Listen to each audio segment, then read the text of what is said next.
ছোটদের আখলাক সিরিজ অনুগত হই। গল্প ৩ শুনলাম আর মেনে নিলাম। একদিন নবী সাল্লাল্লাহু আলাইহি ওয়াসাল্লাম জুমার খুতবা দিচ্ছিলেন।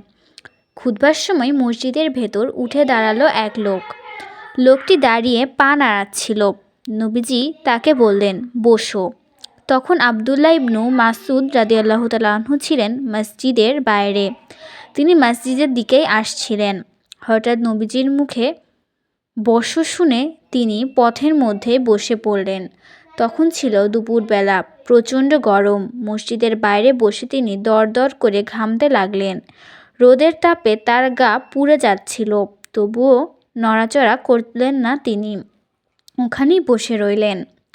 ওভাবে বসে থাকতে দেখে নবী সাল্লাল্লাহু আলাইহি ওয়াসাল্লাম তাকে বললেন, ওহে আব্দুল্লাহ ইবনু মাসউদ, তুমি ভেতরে আসো। সাহাবীরা এমনই ছিলেন। নবীজির প্রতিটি কথা তারা মনে প্রাণে মানতেন। নিজের কষ্ট হলেও সব ক্ষেত্রে তারা নবীজির কথাকে প্রাধান্য দিতেন। এজন্য তাদেরকে আল্লাহ ভালোবাসতেন এবং নবীজিও ভালোবাসতেন।